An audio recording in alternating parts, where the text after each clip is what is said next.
DB কার্যালয়ে ছাত্র সমন্বয়কদের খাইয়ে ছবি প্রকাশ জাতিসংঘে মশকরা, বলেছেন হাইকোর্ট।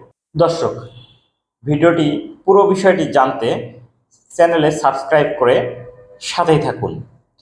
কোটা সংস্কার আন্দোলনের 6 সমন্বয়কদের ডিবি কার্যালয়ে তুলে নিয়ে গিয়ে তাদেরকে খাওয়ানোর ছবি প্রকাশ করাকে জাতিসংঘে মশকরা বলে মন্তব্য করেছেন হাইকোর্ট। অবিলম্বে বৈষম্য বিরোধী ছাত্র আন্দোলনের 6 সমন্বয়ককে ডিবি হেফাজত থেকে মুক্তি চেয়ে করা এক রিটের শুনানির সময় রাষ্ট্রপক্ষের বক্তব্য শুনে আদালত এ মন্তব্য করেন।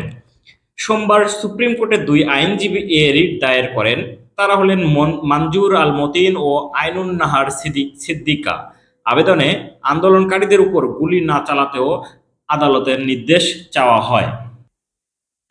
শুনানিতে অতিরিক্ত অ্যাটর্নি জেনারেল মোহাম্মদ মেহেদী হাসান চৌধুরী আদালতকে বলেন, আন্দোলনের সমন্বয়কদের নিরাপত্তা দিতে হেফাজতে নেওয়া হয়েছে। টিভিতে দেখানো হয়েছে তাদেরকে লাঞ্চ করানো হচ্ছে, তারা ডিবি কার্যালয়ে কাটা চামচ দিয়ে খাচ্ছেন, এই ছবি প্রকাশ হয়েছে। পরিপ্রেক্ষিতে বিচারপতি মোস্তফা জামান ইসলাম ও বিচারপতি এস এম মাসুদ হোসেন দোলনের হাইকোর্ট বেঞ্চ বলেন, জাতিসংঘে মশকরা করবেন না, ধরে নিয়ে এসে খাওয়ার টেবিলে বসাতে পারেন না। নিরাপত্তার কথা বলে গত শুক্রবার আন্দোলনে 3 সমন্বয়ক নাহিদ ইসলাম, আসিফ মাহমুদ ও আবু বাকের মজুমদারকে হাসপাতাল থেকে ডিবি কার্যালয়ে নেওয়া হয়। পরদিন সার্জিস হাসনাত আবদুল্লাহ ও নুসরাত তাবাসসুমকেও ডিবি হেফাজতে নেওয়া হয়।